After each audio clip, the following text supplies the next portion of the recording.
નમસ્કાર, news for ઇન્ડિયામાં આપનું સ્વાગત છે। હું હિમાની આપની સાથે।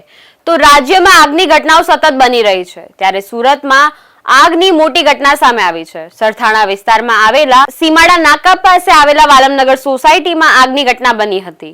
વાલમનગર સોસાયટીના મકાનમાં ત્રીજા માળે પતરાનો શેડ બનાવવામાં આવેલો હતો, જેમાં કેમિકલનો જથ્થો રાખવામાં આવ્યો હતો।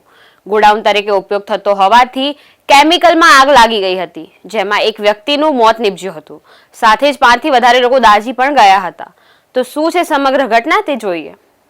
સુરતના સીમાડા નાકા વિસ્તારમાં 3 માળના મકાનમાં આગ લાગતા અફરાતફરીનો માહોલ સર્જાયો હતો। ભારે આગ લાગતા દોડધામ પણ મચી ગઈ હતી। ત્રીજા માળ ઉપર આગ લાગતા ખૂબ મોટા પ્રમાણમાં ધુમાડો નીકળવાનો શરૂ થઈ ગયો હતો, તેમજ ઉપર ટેક્સટાઇલના જોબ વર્કનું કામ ચાલતું હતું। આ દરમિયાન આ ઘટના બની હતી।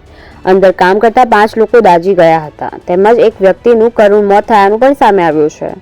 મેયર દક્ષિણેશ માવાણી અને શિક્ષણ મંત્રી પ્રફુલ પાનસેરિયાએ સ્મીમેર હોસ્પિટલ ખાતે સારવાર લઈ રહેલા લોકોની મુલાકાત પણ લીધી હતી।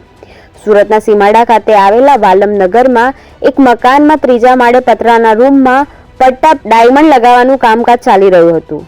દરમિયાન ગમને મિક્સિંગ કરવા માટે કેમિકલ નાખતા સમયે અચાનક આગ લાગી ગઈ હતી, જેના પગલે અંદર કામ કરી રહેલા 8 થી વધુ કારીગરોને અસર થઈ હતી, જેમાંથી 5 જેટલા લોકો દાઝી જતા તેઓને સ્મીમેર હોસ્પિટલ ખસેડવામાં આવ્યા હતા, જ્યારે એકનું સળગીને મોત થતા તેની લાશને પોસ્ટમોર્ટમ અર્થે ખસેડવામાં આવી હતી। આ સાથે જ બારીમાંથી બાજુના મકાનમાં કૂદી જનાર મહિલા સહિત 2 ને સારવાર અર્થે સ્મીમેર હોસ્પિટલ પણ ખસેડવામાં આવ્યા હતા।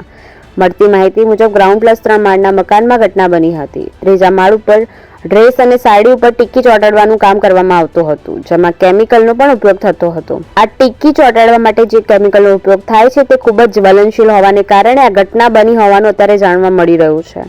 કેમિકલમાં આગ લાગી હોવાથી ધુમાડો દૂર દૂર સુધી જોવા મળ્યો હતો। સ્થાનિકોએ ફાયર બ્રિગેડને જાણ કરતા ફાયરની ટીમનો કાફલો ઘટના સ્થળે દોડી આવ્યો હતો, જેમણે પાણીનો મારો ચલાવી આગ પર કાબુ મેળવ્યો હતો।